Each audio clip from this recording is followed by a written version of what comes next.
ketemu lagi di talk show Solusi SDM bersama Magnet Solusi Integra Messi Consulting. Sehat selalu sahabat Mercury, sahabat YouTube. Hari ini, kali ini dalam episode kali ini kita akan membahas tentang bagaimana mengoptimalkan karakteristik antar golongan di tempat kerja. Antar golongan, antar generasi. Antar golongan, antar generasi kok antar golongan. Antar sekte nanti. Iya. Antar generasi di tempat kerja. Menarik ini, terutama untuk perusahaan-perusahaan yang mungkin baby boomersnya masih ada, tapi mulai mempekerjakan anak-anak kita dari Gen Z gitu ya.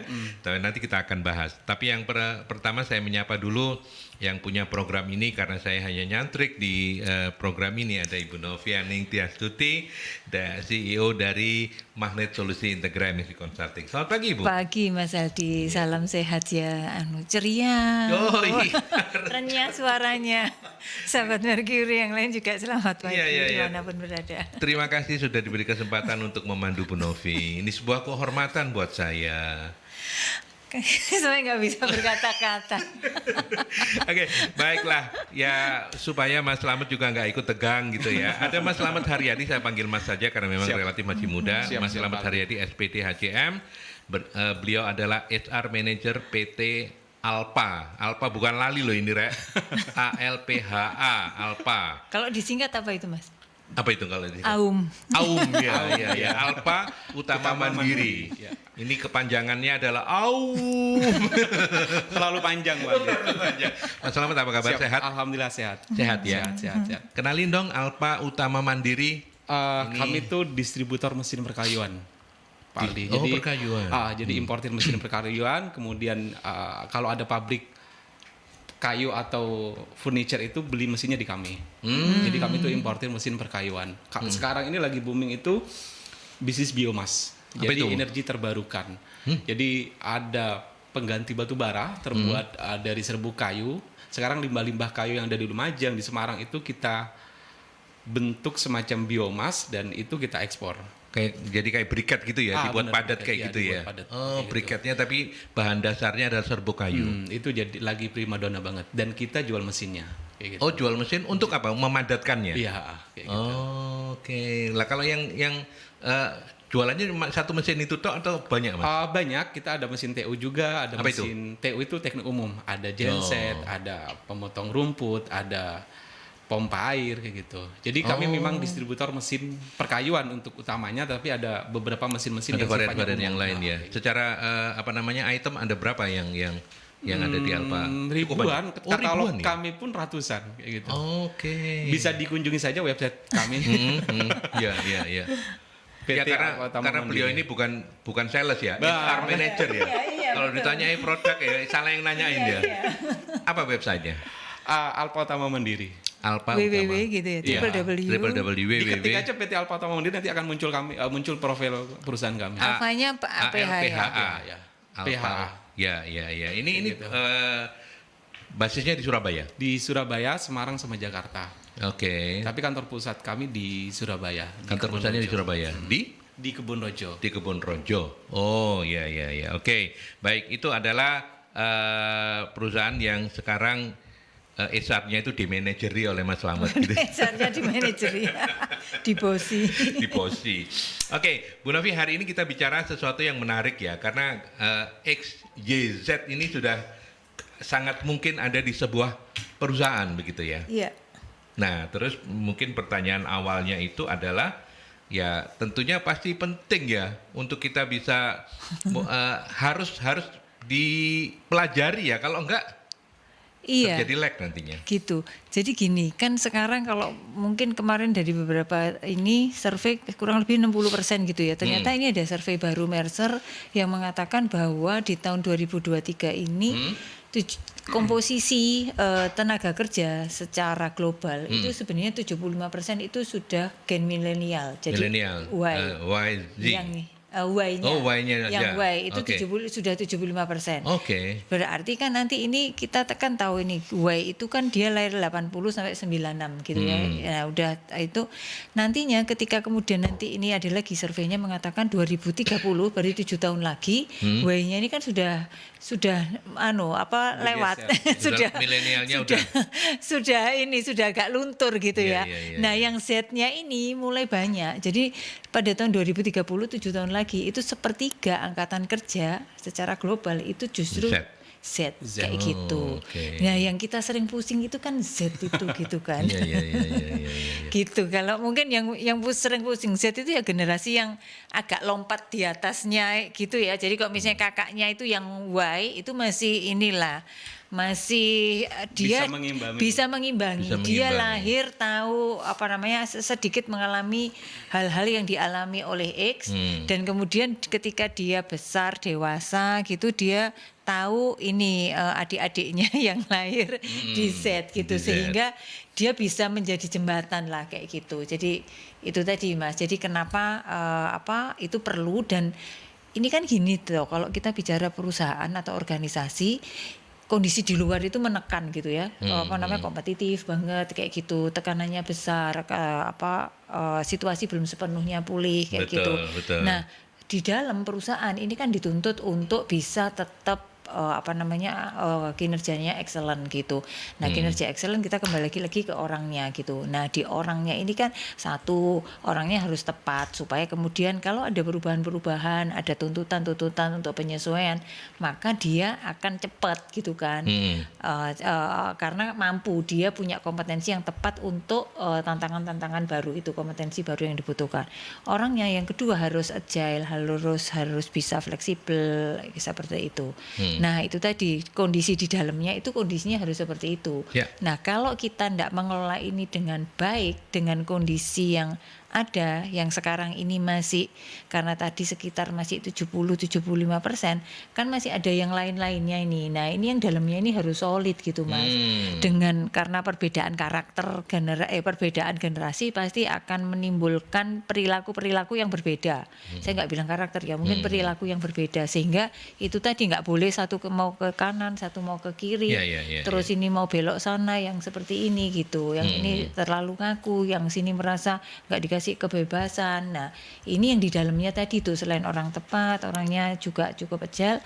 Ini tadi hal-hal yang ada tadi itu supaya tidak jadi kendala gitu, Mas. Ya. Oke. Gampangannya begitu. Baik, itu adalah pendapat dari konsultan gitu ya. Sekarang kita coba apply-kan ke profesionalnya gitu ya. Alfa Utama Mandiri. Seberapa penting menurut Mas Slamet memahami dan kemudian juga terutama karakteristik ya karena memang ini beda banget ya. Mungkin kalau Y dan Z itu masih ada singgungan-singgungannya. Tapi kalau sudah bicara generasi X, baby boomer ya X itu ya. Bukan ya, belum ya. Kakaknya X. Kakaknya X ya. Kalau sudah ngomong X itu kan juga sudah mulai agak jauh dan barangkali karakteristiknya beda banget. Gimana Mas Slamet melihat ini? Saya memulai dari begini. Kita harus paham dulu bahwa perbedaan itu sebuah fitrah.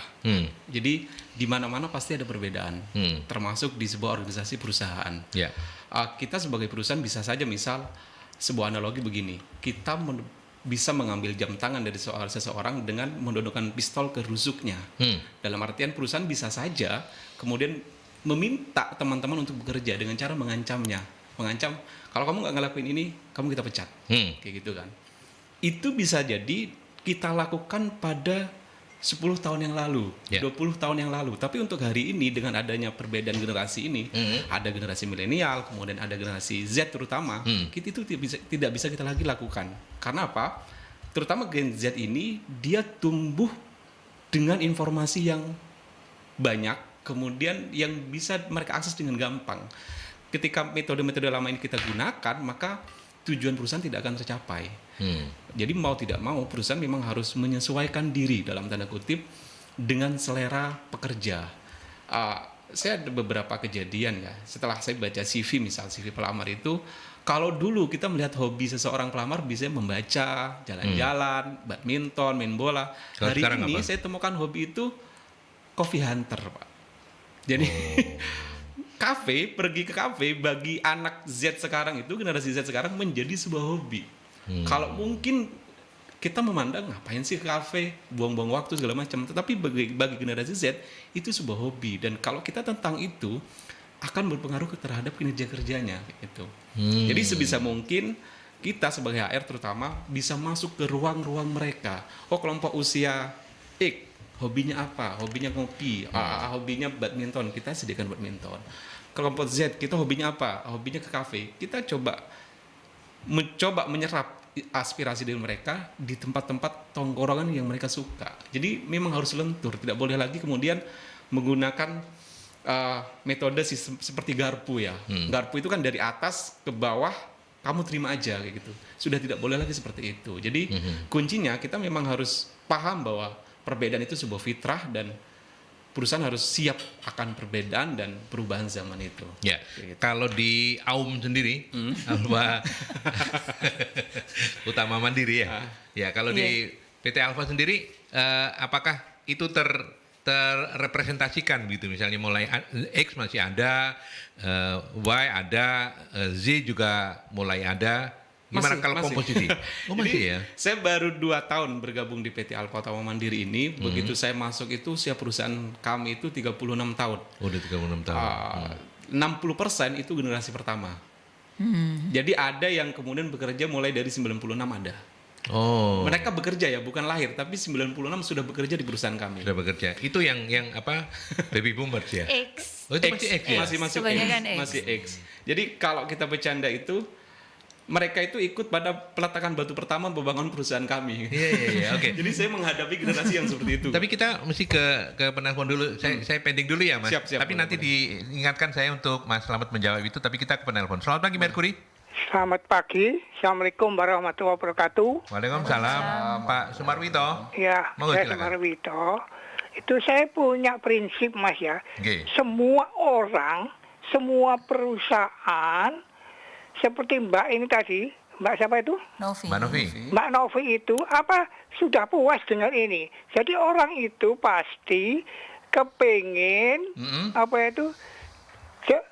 cita-citanya maju atau ngerti sebelum winarah. Itu kan cita-cita maju, tapi bisa gagal, bisa enggak. Ya, lantas juga kita tuh jangan sombong. Perusahaan yang mau dikelola Mas ini, dia punya prinsip ngerti sadurunge winarah supaya bisa maju. Mbak itu dari konsultan terus gak maju-maju. Merkuri ku tetep ae. Jadi radio ngono tok ae. Soalnya Merkuri punya perusahaan lain. Apa itu? Bosnya kan Pak Teddy apa itu punya perusahaan lain. Jadi Merkuri ku dimenengno ae gak dimajokno. Tapi kalau tonggone dimajokno. Jadi ngerti sadurunge winarah.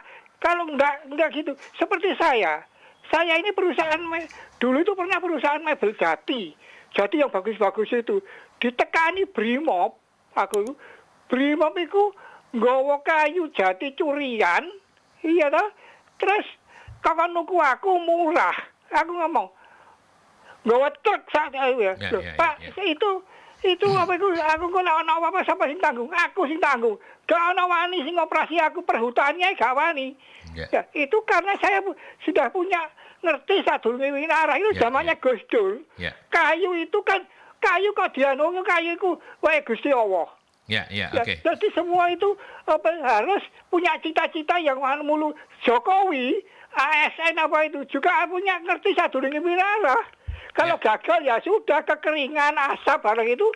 Terima kasih. Baik. Assalamualaikum warahmatullahi wabarakatuh. Waalaikumsalam. Sebelum ditanggapi kita ke iklan dulu ya. Oke, terima kasih Pak Sumarwito sudah mewarnai diskusi dan menyemangati kami semua yang relatif lebih muda dari Pak Sumarwito itu untuk ya asik loh kalau misalnya rosak durunge winarah gitu ya. Iya. Wah, itu enak banget itu Pak. Dan terima kasih untuk segala wacana-wacananya, menarik untuk diskusi kita. Saya balik lagi ke para narasumber. Mas Slamet tadi yang sempat terputus mungkin bisa dilanjutkan. Monggo. Jadi memang sekali lagi perusahaan kami itu usianya sudah 37 tahun dan 60% itu masih generasi pertama. Masih generasi pertama. Okay. Jadi memang awal itu saya mengalami adaptasi yang lumayan keras ya. Jadi by the way kan tadi tuh pendirinya X gitu kan, beliaunya Y. Wah, Ya, saya oke. generasi milenial gitu. Sedangkan teman-teman yang saya hadapi, senior-senior yang ada di kantor saya itu generasi X. Itu benar-benar saya butuh adaptasi untuk masuk ke mereka. Jadi contoh kecil saja, ada beberapa di divisi kami itu yang tidak mau menggunakan komputer sampai hari ini, Mbak. Sampai hari ini. Sampai hari ini. Oh. Jadi mereka lebih nyaman bekerja dengan catatan manual, kemudian catatan-catatan itu ya hanya mereka yang ngerti gitu loh. Setelah coba kita kasih pemahaman, kasih pelatihan, pendekatan segala macam, itu tetap masih belum masuk. Oke. Sehingga coba kita evaluasi masa kerjanya sudah berapa, usianya sudah berapa, ketika sudah memasuki usia pensiun, mau tidak mau perusahaan harus menawarkan dia harus pensiun. Harus pensiun. Harus regenerasi sebelum terlambat, Pak ya. Dan itu sudah kami jalankan hari ini. Jadi bertahap kami lakukan regenerasi. Kalau ownership-nya masih generasi pertama juga Masih generasi atau sudah pertama. beralih? Ini masa peralihan untuk generasi keduanya. Keduanya. Iya. Berarti dan masuknya ke Y ya? Y ya? sudah Y, generasi Y. Oke. Bahkan owner yang sekarang ini selisih dari saya itu cuma 3 tahun usianya. Oke, artinya kan kemudian Sudah sebagai generasi HR kedua. manager berkomunikasinya Iya, lebih oke lebih ya. mudah, ya. Lebih oke ke anaknya ya. Iya. Tapi bapaknya masih berkuasa ya. Memantau dari jauh. Oh, memantau dari Oh, jauh. memantau, oke. Iya. Saya bisa menggambarkan itu. Loh, kok Bu Novi dodeng saya? Dodeng Nila loh. Iya. Oke. Nah, kalau Z-nya juga sudah mulai Sudah ada? mulai. Jadi regenerasi itu memang saya sengaja untuk memasukkan teman-teman yang dari generasi Z, termasuk tim yang saya bawa hari ini kan dari generasi Z gitu loh. Kenapa? Karena saya suka dari generasi Z itu satu idenya. Jadi dia punya ide begini. Kadang perusahaan itu punya cara. Oke, saya mau pekerjaan ini selesai, caranya begini. Nah itu oleh generasi sekarang, generasi Z itu ditawar, Pak, saya punya cara yang lebih cepat, saya punya cara yang lebih mudah, saya punya cara yang lebih efisien. Nah itu coba kita akomodir. Agar apa? Yang penting bagi perusahaan kan hasil. Caranya kita coba beri ruang kepada mereka untuk mengekspresikan diri. Daripada dicekoki, mending kita memberikan ruang kepada mereka untuk, ya sudah, saya percaya kamu, saya percayakan pekerjaan ini kepada kamu sanggup selesai kapan. Jadi minta target dari mereka, jangan kita kasih target. Karena generasi Z itu maunya begitu, Pak. Ada komitmen di awal. Oke, Pak, saya bisa 3 hari. Biarkan saja mereka 3 hari selesaikan. Setelah 3 hari, baru kita tanya. Itu berbeda dengan generasi sebelumnya. Generasi X misal. Kalau generasi X itu, kamu harus selesai pekerjaan ini, mau tidak mau, saya tidak mau tahu bagaimana caranya, 2 hari selesai. Jadi harus ada sistem DDT. Sistem perintah. Tapi untuk Z, kita terjadi negosiasi.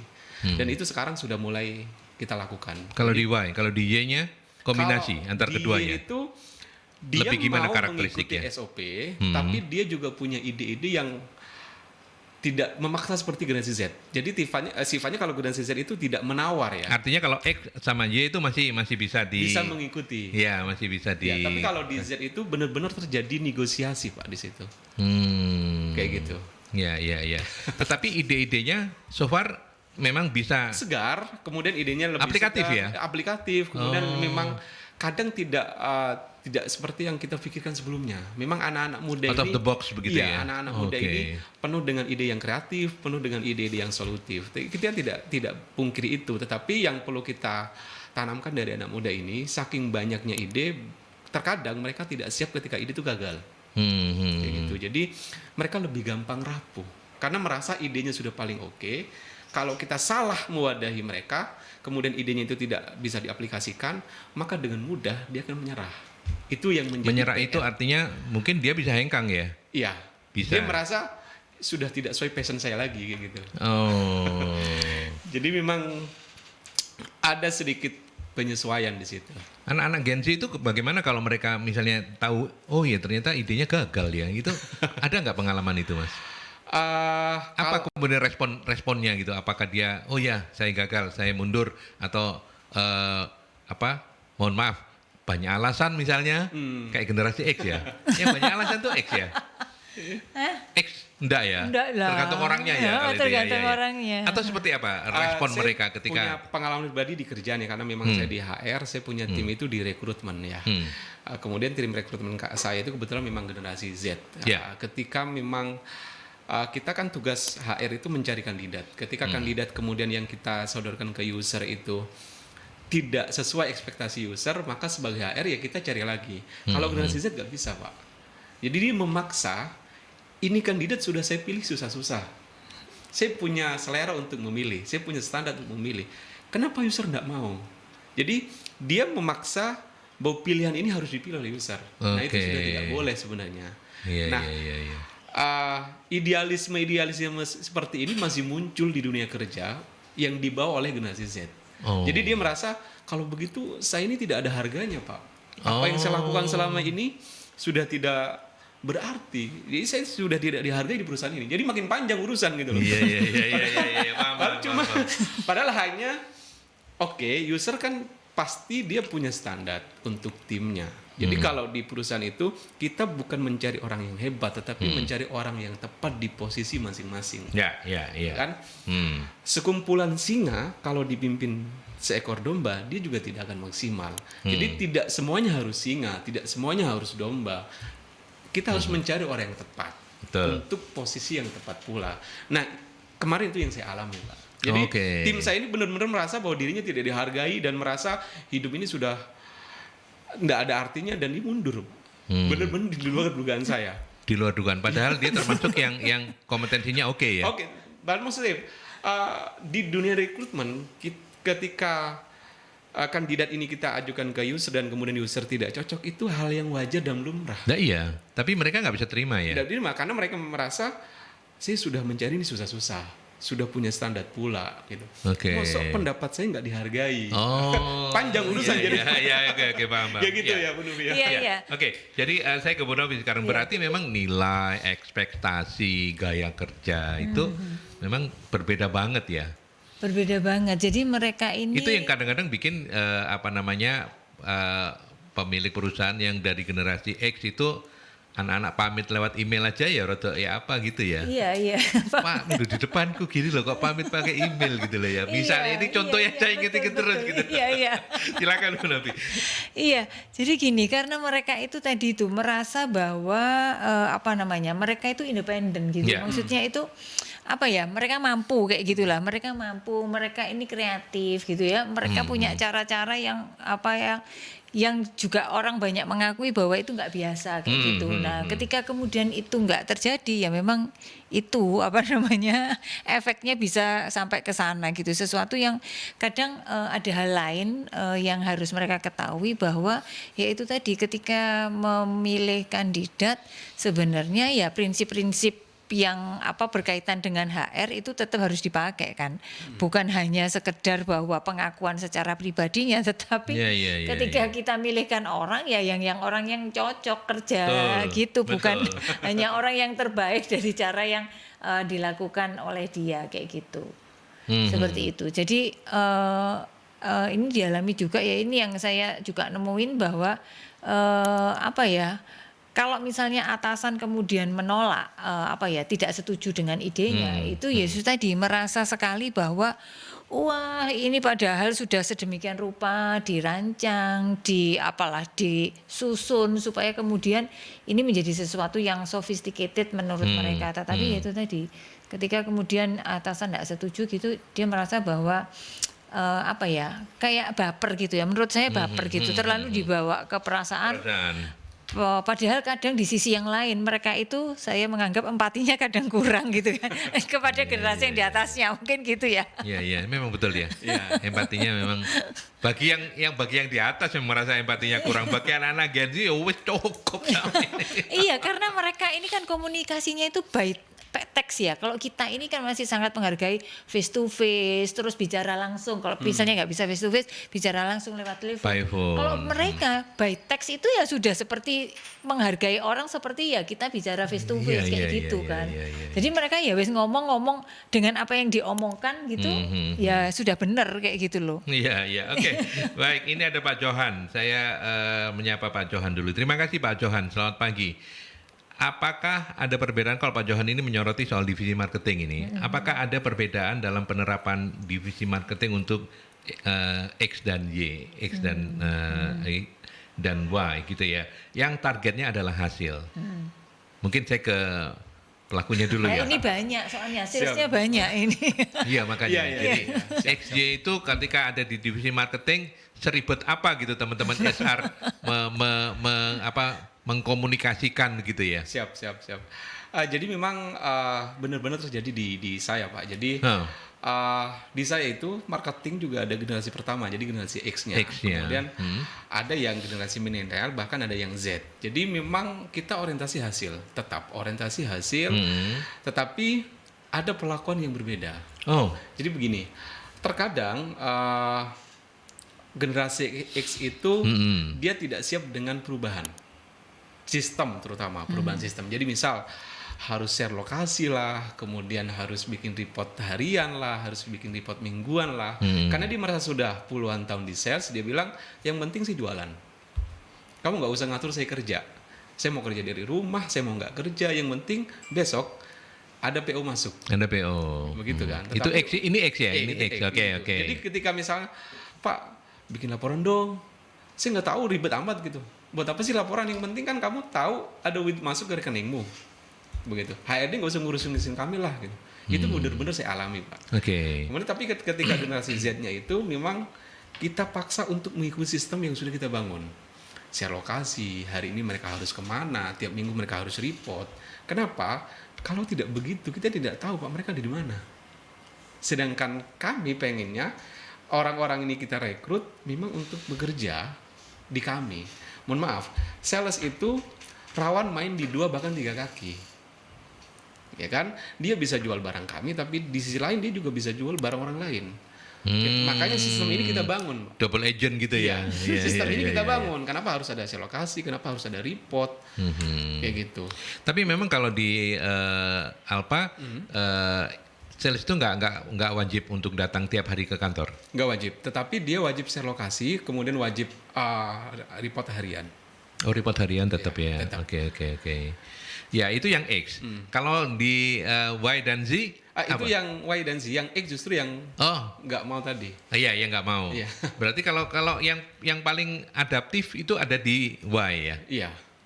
Saya kira artinya tidak terlalu beda dengan yang Z, tapi juga tidak terlalu mewarisi karakteristiknya X gitu ya. Benar. Generasi milenial ini dia ada di generasi tengah-tengah. Tengah-tengah. Secara mental. Kelemahannya apa kalau yang milenial ini? Kelemahannya dia ini kan generasi saya ya. Berarti otokritik tidak boleh bocok loh. Mas Slamet tidak boleh bohong, nanti ketahuan. Jadi kalau yang saya diskusi dengan teman-teman itu begini, terkadang kita terjebak di zona nyaman. Sehingga untuk adaptasi kepada teknologi yang baru, kemudian informasi-informasi yang baru, butuh waktu. Karena begini, saya sudah mengerjakan ini dengan nyaman dan lancar, kenapa saya harus berubah? Oh, itu ya. Why? Dia tidak menolak, juga tidak ikut dengan sukarela, tapi dia masih ingin bertahan di zona nyamannya. Begitu Pak, untuk yang generasi milenial biasanya begitu. Milenial kayak begitu ya. ya. Jadi butuh waktu juga untuk menjelaskan, tapi tidak frontal. Ya itu tadi, mereka senangnya badminton, sambil badminton kita ajak diskusi, sambil jalan-jalan kita ajak diskusi. Tapi kalau baperannya masih kalah sama Z ya, jauh. Milenial ini ya. Dia tidak baper, ya. Tapi juga tidak frontal. Tapi dia biasanya dia terjebak di zona nyaman itu tadi. Karena mewarisi cara-cara generasi X, tapi juga tidak antipati dengan perubahan-perubahan yang ada. Kayak gitu. Iya. Bu Novi melengkapi Mas Slamet dari yang bicara soal kondisi di Alfa yang beliau tahu banget gitu ya. Dari perusahaan-perusahaan yang lain ada insight menarik apa gitu terkait dengan ini pertanyaan Pak Johan tadi misalnya untuk divisi marketing lah katakanlah sebagai contohnya. Untuk divisi marketing, nah ini apa namanya? Kalau ini kan ini saya mungkin menyorotinya dari apa kalau mereka orang baru gitu ya, untuk orang-orang baru gitu. Jadi kan untuk orang baru di mana mungkin sudah masuk ke sistem yang sudah settle sebelumnya gitu. Nah, ini menurut saya perlu inilah apa namanya kayak semacam apa ya pendamping gitu ya. Jadi kayak apa buddy untuk mereka sehingga kemudian kalau ada kesulitan tentang apa, mereka kemudian bisa mendapatkan pengertian atau mendapatkan jawaban mengapa kok dilakukan seperti itu gitu kan.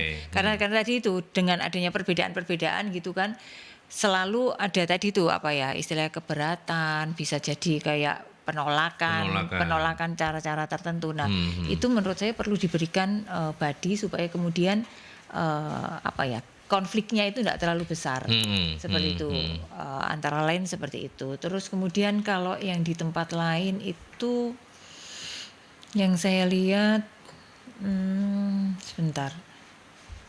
Saking banyaknya Iya, bingung. iya yang mana ini sebentar. Yang mana yang paling bagus sebagai yang paling contoh gitu ya. bagus sebagai contoh. Jadi gini, kalau misalnya dia diberikan istilahnya penugasan, kemandiriannya itu gini. Jadi kalau di X meskipun di Z atau di Y itu mereka menuntut sebenarnya kemandirian yang tinggi gitu kan. Nah, kemandirian yang tinggi itu yang harusnya kita berikan ke mereka kayak gitu. Artinya ya kita percaya dengan mereka gitu. Nah, jadi, itu untuk Y dan Z gitu ya. Z gitu, Y dan Z karena mereka ini orang yang itu tadi ini sebenarnya X punya potensi besar untuk bisa memberikan kepada mereka. Karena mereka ini adalah orang-orang yang punya pengalaman-pengalaman seperti itu gitu ya. Jadi pengalaman seperti itu dan karena itu independensi itu sebaiknya diberikan kepada mereka supaya kemudian mereka lebih percaya diri, mereka merasa tadi itu dihargai seperti itu. Kayak gitu. Mungkin saya bisa menambahkan. Monggo silakan. Termasuk juga menjawab pertanyaan saya berikutnya. Bagaimana solusinya untuk yang tadi kan ada yang males Sherlock terus ini solusi teridealnya yang bisa diterima oleh semua pihak kalau boleh belajar dari tepatnya Mas Slamet gimana Mas? Jadi saya akan menyampaikan sebuah survei yang dilakukan oleh Dale Carnegie di tahun 2014 dan saya rasa itu masih relevan untuk hari ini. Gitu. Hari ini ya. Jadi ada beberapa alasan kenapa karyawan itu bisa bertahan di sebuah perusahaan dan yang pertama itu justru bukan masalah gaji. Jadi yang pertama itu justru kejelasan perusahaan. Kejelasan. Ya, jadi jelas ini perusahaan apa, bergerak di bidang apa, visi misinya apa jelas. Kemudian job desk-nya juga jelas. Jadi perusahaan kita bekerja itu merasa oke, yang saya kerjakan di sini jelas, target saya apa, kemudian beberapa tahun lagi saya harus mencapai apa jelas. Jadi memang harus jelas. Maka penting bagi perusahaan untuk mempunyai company profil yang jelas juga. Kayak gitu. Itu bukan untuk menarik karyawan baru, tapi juga bagi yang lama. Kayak gitu. Kemudian yang kedua, ini yang penting, kesempatan untuk berkembang. Dan ini kadang yang dilupakan oleh perusahaan. Ya. Jadi untuk yang ketiga baru gaji. Tapi yang ingin saya bahas adalah kesempatan untuk berkembang yang kedua. Termasuk sekaligus menjawab pertanyaan dari Pak Aldi tadi yang kedua. Bagaimana untuk menjembatani mereka-mereka yang nggak mau ini? Ya kasih mereka untuk berkembang. Contoh, kemarin memang itu saya lakukan. Jadi untuk tim sales yang generasi X ini kan mereka pasti sudah kenyang di pengalaman, Pak. Ya kan? Kemudian secara customer dia juga pasti sudah sangat lihai dalam menghandle customer. Berbeda dengan yang baru-baru ini, mereka secara teori bisa menguasai. Yang saya lakukan adalah join visit. Jadi saya meminta untuk sales yang lama join visit dengan sales yang baru. Dengan begitu di mobil mereka pasti ngobrol. Dan obrolan itu yang kemudian kami harapkan bisa terjadi pertukaran informasi di situ. Jadi secara tidak langsung dan tidak menggurui gitu kan. Jadi mereka mengobrol. Sekaligus pembiasaan untuk jadi insight gitu belajar, kan. memahami. Saya berdua, yang pertama untuk generasi X-nya, untuk tim sales kami yang lama, dia merasa dihargai. Karena dia merasa, saya bilang, Pak, saya nitip ini sales baru ya. Saya percaya Bapak secara pengalaman memang sudah kenyang, sudah luar biasa. Dan saya berharap sekali ilmu-ilmu Bapak diturunkan kepada sales yang baru. Makanya saya kasih kesempatan. Di sisi yang lain, untuk sales yang baru, mereka dikasih kesempatan untuk belajar langsung kepada si pelakunya. Dan itu apa namanya efektif ya? efektif. Oke. Jadi memang sekarang sistemnya jadi pendampingan. Pendampingan. Jadi Iya. Oke. setiap ada sales kami yang baru pasti didampingi oleh sales yang lama. Kayak gitu. Oke, berarti Itu kayak selama Badi tadi 3 ya, tapi mereka oleh yang Ya, seniornya. itu Senior. lebih aplikatif Iya. daripada kita harus mohon maaf di ruangan kemudian kita minta sales ngajarkan Atau secara putar PowerPoint, video segala gitu ya. macam. Itu lebih efektif. Biarkan mereka ngobrol di mobil, ngobrol di tempat makan, di jalan menuju ke customer, pulang dari customer, dan pulang itu mereka pasti evaluasi. Dan yang saya evaluasi sales yang baru. Gimana kemarin? Habis jalan dengan Pak ini kemana kemarin? Itu benar-benar saya lakukan, Pak. Karena memang HR diberikan tugas khusus buat mendampingi sales kami yang baru ini. Oke. Gitu. Ya, oke. Menarik. Nanti kita terima kasih untuk yang sudah menitipkan pertanyaan juga di belakang Pak Johan. Ada Ibu Ana juga. Nanti kita akan bahas. Tapi kita ke iklan dulu. Siap. Kita break dulu ke iklan. Baik, kita lanjut dan silakan kalau ada di antara Anda yang masih ingin sharing-sharing mumpung kita membahas sesuatu yang sangat menarik ya, bagaimana kemudian mengorkestrasi kalau saya boleh sebut karakteristik antar atau lintas generasi di tempat kerja agar optimal ya. Ada Ibu Ana, bagaimana kontrol pada Gen Z? Apakah bisa diberikan kebebasan untuk mencapai tujuan yang diterapkan? Tadi sih sudah sempat disinggung-singgung sedikit oleh Mas Slamet, tapi monggo silakan untuk menjawab Bu Ana. Bagaimana kalau Gen Z ini kontrolnya gitu? Ini kontrol apa nggak dijelaskan, Pak? Yang pasti nggak kontrol ke dokter ya, karena kalau itu kan karena Kontrol sakit kerjaan, ya, kontrol Mas. kerjaan gitu. Jadi begini, sebagai karyawan tidak peduli dia generasi X, Z atau Y ya. Jadi kita harus sebagai HR itu harus memberikan pemahaman kita punya namanya independensi etis dan independensi organisatoris. Apa itu maksudnya? Jadi independensi etis itu saya sebagai Slamet, bukan sebagai HR. Oke. Jadi independensi organisatoris itu adalah saya sebagai HR. Nah terkadang generasi Z ini tidak bisa kontrol karena dia lupa bahwa dia sebagai pekerja. Dia masih merasa sebagai dirinya yang di luar pekerjaan. Ini yang kemudian sulit kita kontrol, Pak. Jadi kita harus kasih paham dia dulu. Kamu di sini sebagai pekerja dan kemudian pekerja itu ada hal-hal yang kemudian mengikat kamu. Jadi idealisme yang kemudian melekat di pikiran itu jangan dibuang, tetapi kontrol. Kayak gitu. Jadi kasih pemahaman dulu. Setelah kasih pemahaman, kemudian kasih ruang buat memberikan idenya. Terkadang orang-orang itu menjadi kemudian resisten karena dia merasa idenya tidak pernah ditampung, idenya tidak pernah diakomodir.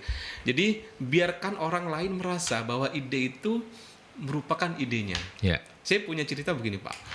Nggak apa-apa saya cerita. Boleh. Nggak apa-apa, Nufi, ya. Silakan, Jadi, silakan. sebagai gambaran begini, ada seorang pembuat sketsa di Amerika itu, dia selama 3 tahun membuat sketsanya dan kemudian menawarkan kepada orang dalam bentuk sketsa yang udah jadi. Dan selama 3 tahun pula itu tidak ada satu orang pun yang membeli sketsanya. Akhirnya dia kemudian merubah strategi penjualannya. Dia membuat 7 sketsa yang separuh jadi. Kemudian dia datangi rumah pembeli, dia datang ke rumah pembeli, dia bilang ke rumah pembelinya, saya punya sketsa yang baru separuh jadi. Kamu bisa menyumbangkan ide ini nggak? Saya harus bagaimanakan sketsa ini? Jadi dia meminta ide kepada pembeli untuk bagaimana dia harus menyelesaikan sketsanya. Kemudian si pembeli bilang, ya sudah kasih saya waktu 3 hari, 3 hari lagi kamu balik ke sini. 3 hari kemudian dia balik dan si pembeli dengan antusias menyumbangkan idenya. Harusnya sketsa ini lebih bagus begini, lebih bagus begini. Dan ketika dia kerjakan berdasarkan ide-ide si pembeli dan jadi Dibeli. 7-nya dibeli. 2 Oh. minggu kemudian dia membeli dengan jumlah yang lebih besar. Artinya apa? Bahwa sebenarnya setiap orang itu punya hasrat untuk menjadi penting. Dan ini yang sering kita lupakan, Pak. Ya. Gitu. Dan ini terjadi di semua generasi termasuk generasi Z. Jadi kita memang harus memberikan ruang-ruang yang kemudian bisa kita pantau, kita bisa kendalikan ke generasi Z ini, kepada generasi Z yang penuh ide ini untuk menyalurkan idenya. Memang harus perlu itu. Kayak gitu. Ya. Bu Novi mau menambahkan untuk pertanyaan Bu Ana? Oke, jadi untuk pertanyaan Bu Ana yang tadi sudah dijawab oleh Pak Slamet ya, ini sebenarnya yaitu tadi bagaimanapun sistemnya yang harus dibangun gitu, karena sistem itu yang sebenarnya membatasi tetapi tidak mendikte gitu ya. Membatasi tapi tidak mendikte gitu. Jadi karena dengan adanya sistem maka orang harus ngikutin gitu tadi dengan tadi itu bahwa kita masing-masing orang itu juga punya tanggung jawab sebagai seorang karyawan kayak gitulah intinya seperti itu. Jadi sistemnya itu yang harus dibangun dan ya kita kembali lagi kepada ini tadi sistem yang ada kontrolnya seperti itu gitu. Memang di dalam caranya mengontrol gitu. Nah itu ya lewat meeting, lewat self evaluasi seperti itu sehingga kemudian mereka ini jadi mendapatkan insight terhadap pencapaiannya kayak gitu kan, seperti itu sehingga nggak melulu yang atasannya oh ini kurang gini gitu ya. Jadi masing-masing diminta untuk memberikan insight atau self evaluasi terhadap pencapaiannya sehingga kemudian oh jadi tahu oh ini loh yang nggak tepat, oh ini yang harus saya tingkatkan seperti itu. Nah baru kemudian di sana kita masukkan pesan-pesan yang ingin kita sampaikan, kurang lebih seperti itu. Oke. Kemudian ada Pak Edi. Terima kasih Pak Edi sudah mampir di perbincangan kali ini. Apa yang harus kita lakukan saat menghadapi kebijakan generasi kedua yang tidak tepat sasaran dan tidak efisien? Ini ngomong generasi pertama. Gaya komunikasi seperti apa yang harus kita lakukan? Nah, generasi keduanya generasi apa dulu dong? Iya. Kan karena generasi kedua bisa macam-macam ya. Iya. Tapi rata-rata kalau kedua itu sudah milenial. Sudah milenial mungkin ya. Bisa saya tebak mungkin atasannya di generasi keduanya dia. Ya, betul. Jadi ini karyawan, ini karyawan. Iya. Ini Pak Edi katakanlah mewakili karyawan. Oke. Bagaimana karyawan harus kemudian melihat kebijakan dari generasi kedua, mungkin beda generasi karyawannya ya. Tetap aja karyawannya generasi X gitu ya. Nah, itu yang tidak tepat begitu loh. Iya. Gimana? Mas Slamet? Saya punya istilah begini Pak, dalam pengambilan keputusan itu, jika ingin mengumpulkan madu, jangan tendang sarangnya. Jadi jika kita punya kebijakan, kemudian ingin kita terapkan kepada tim, jangan kita lupakan timnya. Gitu. Jadi sebelum kebijakan itu running kemudian kita terapkan, kita benar-benar sediakan waktu untuk cek ombak. Jadi cek ombak kepada tim. Ini kalau saya begini bagaimana? Kalau ini saya begini bagaimana? Tapi itu kan dari kacamata head. Tapi kalau dari kacamata karyawan yang ditanyakan Pak Edi itu, satu, pantang menolak tugas. Ya itu wajib ya. Iya, jadi saya selalu bilang ke tim saya begini, atasan itu sebenarnya tidak mau ditawar, Pak. Jadi tawar-menawar itu baru bisa terjadi ketika kita sudah lakukan dan mentok. Ya kan? Jadi jangan ditawar di awal. Kalau generasi Z itu memang dia sukanya nawar di awal, Pak. Tapi kalau kami sebenarnya pantang menolak tugas dan pantang tugas tak selesai. Jadi ketika diminta dia atasan kita punya kebijakan, nggak apa-apa kita jalankan dulu, kita laksanakan dulu. Nanti baru setelah kita laksanakan ternyata tidak maksimal hasilnya, baru kita ngomong tuh ke atasan kita. Iya. Kondisi-kondisinya. Dan atasan kita akan lebih fair daripada kita belum apa-apa sudah ngeluh duluan, Pak. Gitu ya, Bu Novia. Jadi belum apa-apa, ini nggak bisa, Pak. Atasan nggak suka kayak gitu Pak. Tapi ada catatan juga di luar penjelasan dari ini untuk Pak Edi, ada catatan atasan juga harusnya melakukan tes ombak dulu, jangan serta-merta top down lah ya ketika bikin kebijakan. Jangan gunakan gitu. metode garpu yang saya bilang tadi kan, langsung gitu tusuk semua. Iya, jadi garpu itu kan dari atas 1 kemudian jadi 5, jadi 4. Jadi sistemnya sistem perintah gitu. Jangan gunakan itu lagi, sudah tidak efektif lagi sebenarnya. Saya cek sekarang ke MSI, pakai garpu enggak? Kalau makan maksudnya? Pakai garpunya dipakai untuk hal-hal yang memang fundamental. Oh, garpunya dipakai loh Din. Entong pakai entong. Mas Slamet ada aja ya. Bu Novi kalau mau menambahkan untuk Pak Edi. Dari kacamata Pak Edi ya, jadi tidak tepat sasaran itu tadi apakah memang karena gini perbedaan kan generasi kedua gitu kan tadi kan gitu, mungkin ada perasaan tidak nyaman karena ada perubahan-perubahan yang harus dilakukan. Saya mencoba merasakan yang apa dialami oleh Pak Edi. Mengempati apa yang gitu iya ya. betul. Iya, Jadi mungkin iya. karena ada perubahan-perubahan, kemudian merasa tidak nyaman. Dulu enak-enak sudah kerja gini, wong hasilnya juga sudah bagus, perusahaannya yang berkembang kok aneh-aneh. Sekarang Ya. generasi keduanya masuk, pakai begini begitu, terus dirangkep-rangkep kerjaannya seperti itu gitu kan.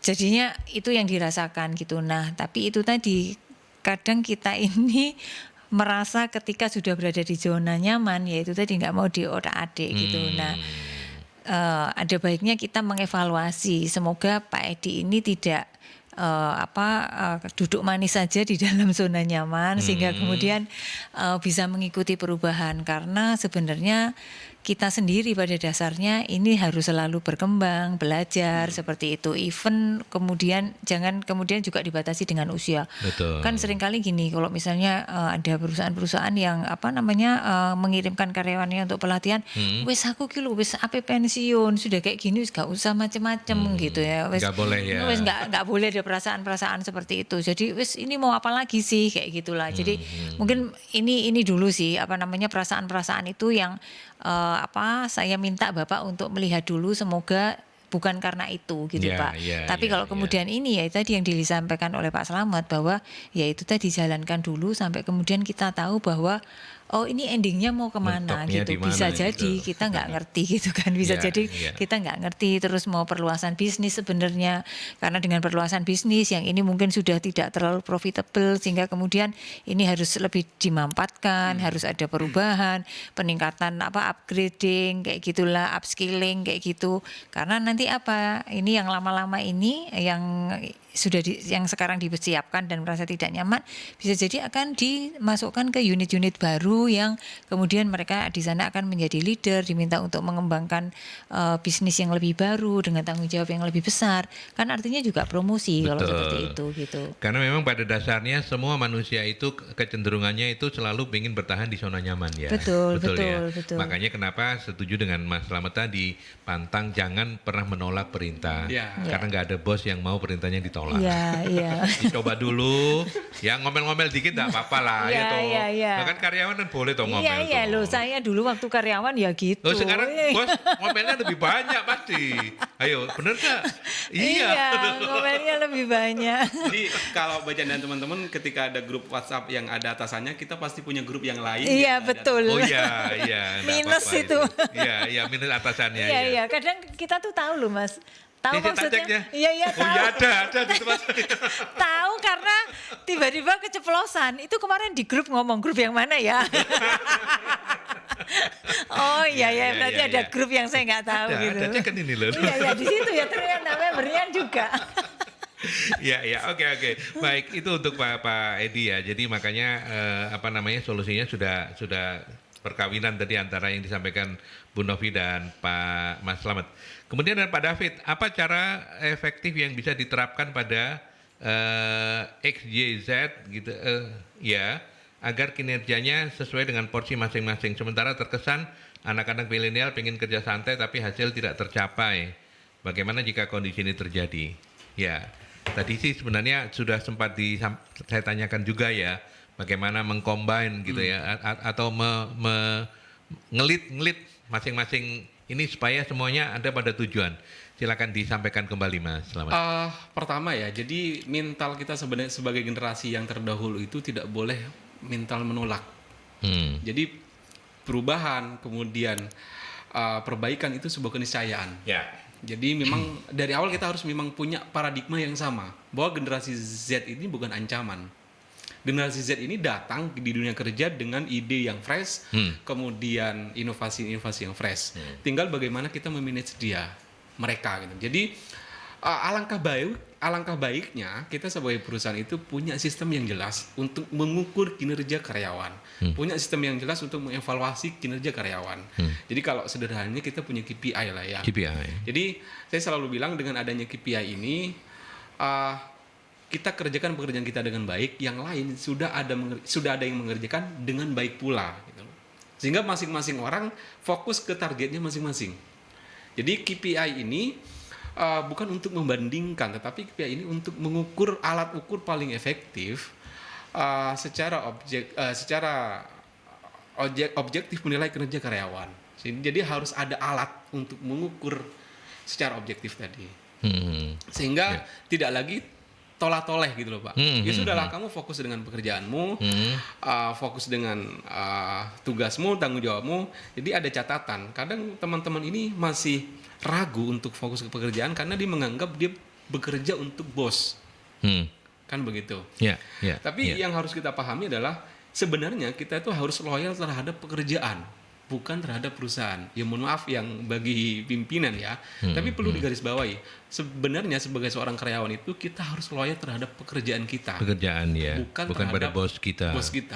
Kalau kita loyal terhadap pekerjaan kita, maka pantang menolak tugas tadi, pantang tugas tak selesai tadi, itu melekat dengan sendirinya, Pak. Jadi kita akan menyelesaikan apapun tanggung jawab pekerjaan kita tanpa sibuk, mohon maaf, untuk menjilat bos kita. Iya, itu yang paling gak menyenangkan ya.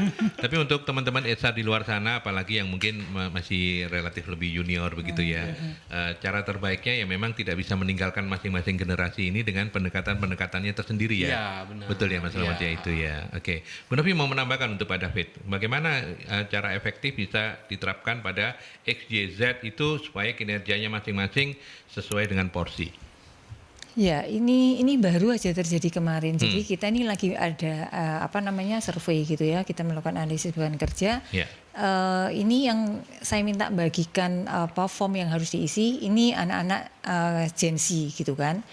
Terus salah satu yang ini ternyata ketika kembali itu kan kita ngasihnya soft copy. Kembalinya itu ada yang sudah ketikan gitu kan. Ada yang sudah ketikan gitu kan. Terus kemudian ada lagi yang sebagian besar itu justru yang tulis tangan. Jadi yang soft copy-nya itu di print terus diisi dengan tulis tangan gitu. Dia tanya, kembalinya kok tulis tangan ya Bu? Ya memang kondisinya begitu, saya bilang gitu. Karena nggak semua orang itu sama dengan caranya kita mikir bahwa kemudian kembalinya itu menjadi soft copy seperti nature-nya mereka. Mereka kan ngapain kok susah-susah ditulis, ini kan enak gini. Terus wawancara juga gitu, maunya langsung wawancara di soft copy-nya dibuka, terus kemudian kalau ada yang nggak cocok sama mereka akan dibetulkan di sana. Ada lagi tim lagi yang tadi saya katakan usianya 70 tahun gitu, jangan kok bisa ya di print lo nggak perlu Pak ini. Gitu. Jadi terus saya ya itu tadi, karena saya tahu yang ini ya pasti senengannya coret-coret, tulisannya gede-gede gitu. Di-print supaya harus dia di-print. Karena itu kayak semacam gini kan, kalau orang bilang grafologi itu tulisan tangan, sebenarnya tulisan otak. Jadi ketika kita sedang menulis kayak seperti saya sekarang ini, sebenarnya kita ini sedang mengingat-ingat sesuatu atau memasukkan informasi-informasi yang membuat kita itu marem menerimanya gitu. Kalau mereka kan baca gini-gini aja enak gitu ya. Kalau kita kan kesulitan. Jadi kayak ini kan kalau dengan menulis itu rasanya oh ya tadi itu poin-poinnya itu ini gitu ya. Ada insight yang saya dapat saya tuliskan gitu. Kalau mereka kan enggak diketik gitu. Jadi itu kemarin kejadiannya seperti itu. Jadi mungkin memahami tadi itu loh, preferensi masing-masing dalam misalnya ini kerja aja ya, kerja urusan file gitu ya, belum cara kerja yang lain seperti itu. Jadi seperti itu. Jadi memahami cara kerja masing-masing. Terus tadi itu supaya terjadi kayak mentoring silang yang tidak tidak kelihatan gitu ya, tidak kelihatan.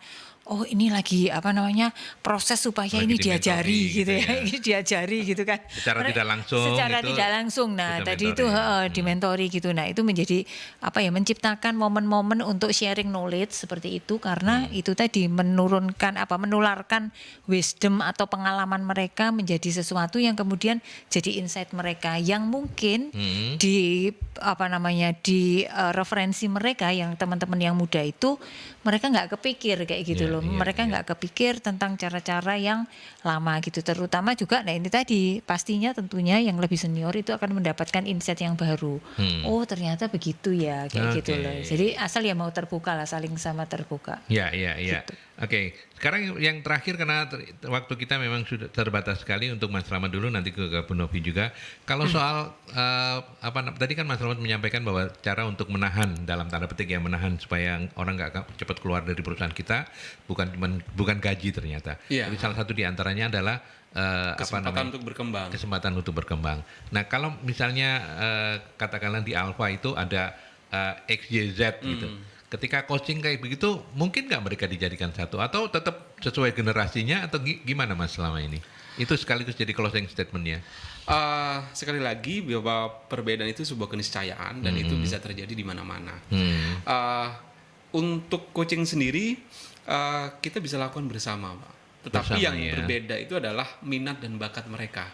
Oh. Jadi kita harus kasih pemahaman yang sama kepada mereka bahwa perusahaan punya sistem dan kalian harus ikut. Itu harus semua diikuti oleh siapapun tanpa terkecuali. Oke. Tapi untuk memfasilitasi tadi latar belakang yang berbeda, kemudian kebiasaan yang berbeda, zaman yang berbeda itu kita bisa lakukan itu justru di luar pekerjaan. Oh. Jadi misal melakukan hobi yang sama, kemudian kesenangan yang bersama, itu bisa harusnya HR dan perusahaan hadir ke mereka. Badminton bersama, jalan-jalan bersama, futsal bersama, adakan acara togetherness. Dulu sharing sebentar, dulu saya pernah ada acara togetherness, Pak. Jadi togetherness itu di kantor yang lama, jadi kita di setiap Jumat sore itu urunan 2000-an, kita beli buah. Jadi kita bersih-bersih kantor di ruangan masing-masing, semua dari semua level staff sampai level direksi. Bersih-bersih, setelah itu kita makan-makan. Jadi menciptakan momen bersama itu memang penting. Tetapi untuk pemahaman sebuah sistem tidak ada tawar di situ. Tidak ada tawar di situ. gitu. Oke, baik, luar biasa sekali. Terima kasih banyak Mas Iya, Slamet. terima kasih. Bu Novi. Oke, baik. Jadi kalau apakah bisa dijadikan satu gitu? Apakah bisa dijadikan satu? Menurut saya yaitu tadi kebersamaannya itu yang harus diciptakan karena sebenarnya tujuannya kan menyamakan kan Mas. Iya, Menyamakan iya. dengan menyamakan itu bukan berarti ini tapi lebih menerima dan memahami gitu. Karena mau nggak mau itu bawaan gitu ya. Jadi bawaan yang memang sudah dari sananya yang karena situasi yang mereka dibesarkan, dilahirkan dengan yang seperti itu. Jadi menciptakan momen-momen kebersamaan itu, terus kemudian itu tadi kalau yang masih ada generasi X-nya itu sering-sering tadi itu Mas untuk dilakukan mentoring silang itu tadi Mentoring silang itu karena efektif ya. efektif gitu, itu menciptakan kolaborasi dan di situ biasanya lebih orang bersama-sama belajar tanpa merasa mereka saling belajar gitu ya. Jadi, tanpa merasa saling diajari terus tapi mereka mendapatkan manfaat sama-sama belajar kayak Oke, gitu. oke. Gitu. Jadi insight-nya biasanya akan didapatkan seperti itu sehingga yaitu tadi dengan memahami yang sama maka hasilnya akan lebih baik. Karena misalnya ada sih di beberapa tempat gitu ya dan ini sempat saya kapan hari itu anak saya bilang mama itu ya kalau bicara itu maksudnya kan lebih banyak mengarahkan kayak garpu tadi loh kan gitu. Itu ya kalau mama bicara gitu ya di kantorku itu teman-teman akan bilang oke boomers gitu katanya. Oh gitu ya. Iya oke Oh, boomers alah. maksudnya yowes maumu kayak gitulah Iya, kayak iya, gitu. sakarepmu lah, wis, ngomong apa lah Iya gitu ngomong ya. apa lah gitu. Nah Oke. itu tadi jadi meminimalkan misalnya kita lagi bicara supaya nggak oke boomers gitu. Tadi itu menciptakan suasana-suasana, Iya, situasi-situasi iya, iya, seperti paham, itu tadi paham. supaya kemudian jadi lebih paham. Oh maunya itu sebenarnya seperti ini, memahami sudut pandang, mengapa kita melakukan itu membuat mereka jadi ini karena mereka itu pokoknya nggak mau dijejelin gitu loh Mas. Iya, Iya betul. mereka merasa pinter Mereka dan maunya diajak, independen gitulah. dilibatkan, bukan secara top down individu gitu ya betul. Secara individu itu penghargaan terhadap satu orang lain itu penting dan itu makanya mereka juga meskipun secara usia merasa junior, mereka ingin dihargai juga. Ya. Gitu. Teman-teman HR dan juga para pebisnis owner, kalau Anda makin bingung setelah dialog ini, cara terbaiknya seperti apa, MSI bisa menyelesaikan semuanya. Bisa. Bisa ya? Ada nanti kita bisa ada in-house training, Oke. terus kemudian mungkin profiling untuk mengetahui masing-masing profilnya seperti apa, karena Iya. bisa jadi karena perbedaan karakteristik, tapi juga karakteristik generasi bisa juga karena perbedaan karakteristik karakteristik dari masing-masing orang seperti Ya. itu. Mas Slamet kalau misalnya nggak bisa sendirian bisa menghubungi MSI ya. Iya, ini sudah bersama-sama Sudah dipepet ini. terus sama Bu Novi. Sudah. Oh ya. Tinggal nanti kalau begitu saya kasih nomor rekening ya. Ya, ini ada Supaya yang saya uang lebih lancar dengarnya. lah. Nanti saya ikut berdoa ke Tuhan gitu. Tapi terima kasih banyak ya. Bu Novi ada kegiatan apa MSI? Kita masih sama Mas, jadi ada pelatihan dan sertifikasi. Nanti di 9 September itu pelayanan prima, 16 September SDM, 30 September itu public speaking, dan nanti yang Oktober itu public relation. Jadi Ya. pelatihan dan sertifikasi BNSP. Tetap saya mengingatkan untuk tidak melupakan 0811 340 5557 ya. Terima kasih Apalah Mas saya Aldi. nomor. Silakan, itu nomor sakti yang bisa membuat Anda jadi tahu banyak daripada nanti harus ke website segala macam, langsung aja ke beliaunya gitu ya. Oke. By the way, terima kasih sekali untuk dialog kita pagi ini, terutama untuk narasumber tamu ada HR Manager PT Alfa Utama Mandiri, Mas Slamet Haryadi, SPD HCM. Mas Slamet sehat-sehat terus ya. Siap, terima kasih. Sukses Mami. buat Amin, Alfa amin. Utama Mandiri. Amin, Oke. siap. Bu Novi, terima kasih banyak. Terima kasih Mas Aldi. Kita ketemu lagi minggu depan. Ya. Oke, saya Aldi pamit mewakili para narasumber. Jangan lewatkan untuk dialog solusi SDM selanjutnya.